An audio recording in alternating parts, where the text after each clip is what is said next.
మోషే మరియు బంగారు దూడ గురించి మనం ఇప్పుడు చూద్దాం.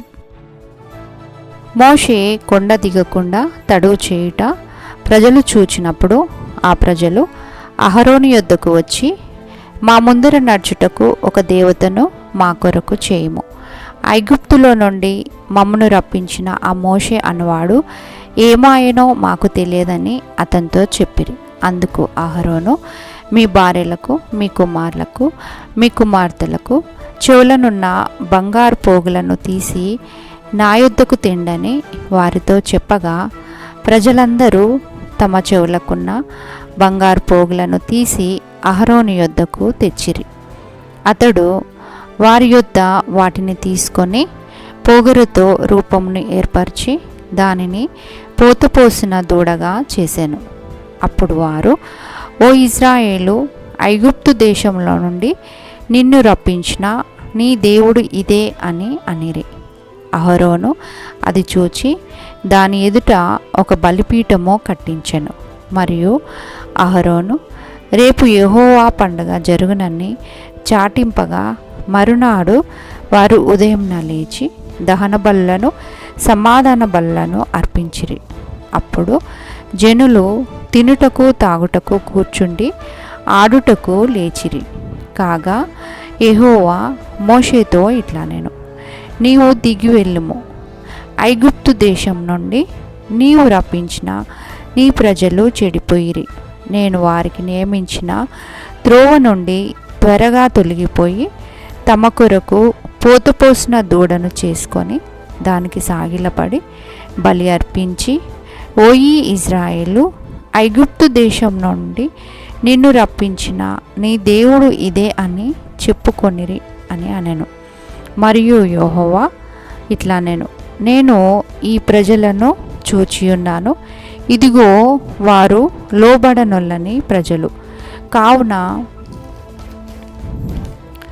నీవు ఊరకుండుము, నా కోపము వారి మీద మండనిమ్ము, నేను వారిని కాల్చివేసి నిన్ను గొప్ప జనంగా చేసేదనని మోషేతో చెప్పగా, మోషే తన దేవుడైన యెహోవాను బతిమలాడుకొని, నీవు మహాశక్తి వలన బాహుబలం వలన ఐగుప్తు దేశంలో నుండి రప్పించిన నీ ప్రజల మీద నీ కోపము ఉండనేలా ఆయన కొండలలో వారిని చంపునట్లు కీడు కొరకే వారిని తీసుకొని పోయినని ఐగుప్తులు ఏలా చెప్పుకొనవలెనో నీ కోపాగ్ని నుండి మల్లుకొని నీవు నీ సేవకులైన అబ్రహామును, ఇస్సాకును, ఇజ్రాయేలును జ్ఞాపకం చేసుకొనుము. నీవు వారితో ఆకాశ నక్షత్రముల వలె మీ సంతానంను అభివృద్ధి చేసి నేను చెప్పిన సమస్త భూమిని వారి సంతానమునకు ఇచ్చేదననియు ప్రమాణం చేసి చెప్పితివి అని అనెను. అంతటా యెహోవా తన ప్రజలకు చేసేదనన్న కీడును గూర్చి సంతాపపడెను. మోషే శాసనములు గల 2 పలకలను చేత పట్టుకొని కొండ దిగి వచ్చెను. ఆ పలకలు ఇరుప్రక్కలకు వ్రాయబడినవి. ఆ పలకలు దేవుడు చేసినవి. ఆ పలకల మీద చెక్కబడిన వ్రాత దేవుని చేతి వ్రాత.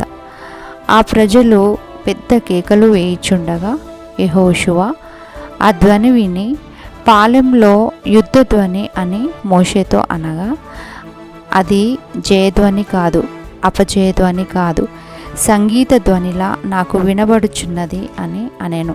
అతడు పాలెంనకు సమీపింపగా ఆ దూడను వారు నాట్యమాడుటను చూచెను. అందుకు మోషే కోపము మండెను. అతడు కొండ దిగువన తన చేతిలో నుండి ఆ పలకలను పడవేసి వాటిని పగలగొట్టెను. మరియు అతడు వారు చేసిన ఆ దూడను తీసుకొని అగ్నితో కాల్చి పొడి చేసి నీళ్ళ మీద చల్లి ఇజ్రాయేళ్ల చేత దాన్ని తాగించెను. అప్పుడు మోషే, నీవు ఈ ప్రజల మీదికి ఈ గొప్ప పాపము రప్పించినట్లు వారు నిన్ను ఏమి చేసిరని అహరోనును అడగగా, అహరోను, నా ఏలినవాడా, నీ కోపము మండనీయకుము. ఈ ప్రజలు దుర్మార్గులని మాట నీవెరుగుదువు. వారు మాకు ముందర నడుచుటకు ఒక దేవతను చేయము. ఐగుప్తులో నుండి మమ్మును రప్పించిన వాడగు ఈ మోషే ఏమాయనో మాకు తెలియదనిరి.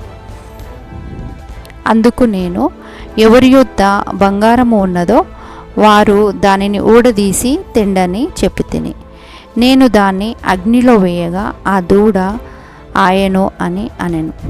ప్రజలు విచ్చలవిడిగా తిరుగుట మోషే చూచెను. అహరోను విచ్చలవిడిగా తిరుగుటకు వారిని విడిచిపెట్టి ఉండెను. అందుకు మోషే పాలెం యొక్క ద్వారంన నిలిచి, యెహోవా పక్షంననున్న వారందరూ నా యొద్దకు రండి అని అనగా లేవీయులందరూ అతని యొద్దకు వచ్చిరి. అతడు వారిని చూచి, మీతో ప్రతివాడును తన కత్తిని నడుమన కట్టుకొని పాలెంలో ద్వారం నుండి ద్వారంనకు వెలుచు ప్రతివాడు సహోదరుని చెలికాళ్లను చంపవలెను.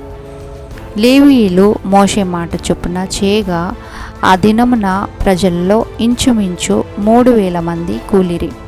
మరునాడు మోషే ప్రజలతో, మీరు గొప్ప పాపము చేసిదిరి కనుక యెహోవా యొద్దకు కొండ ఎక్కి వెళ్ళెదను.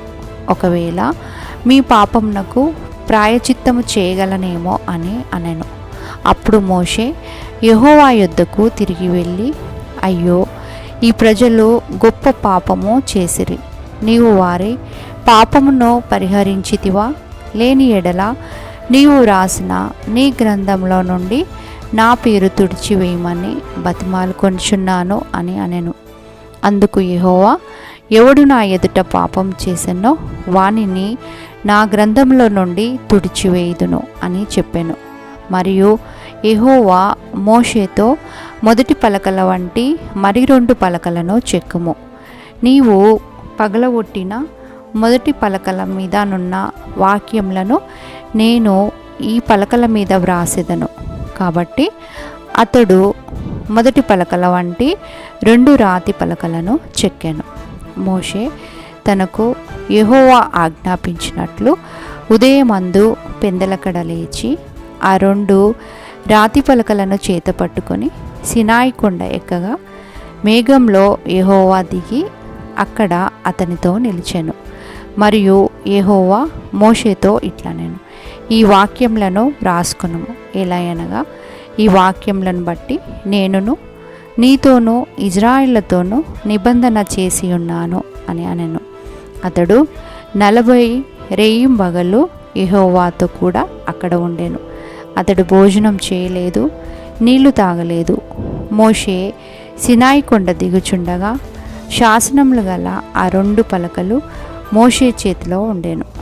అతడు ఆ కొండ దిగుచుండగా ఆయన అతనితో మాట్లాడుచున్నప్పుడు తన ముఖ చర్మం ప్రకాశించిన సంగతి మోషేకు తెలిసి ఉండలేదు.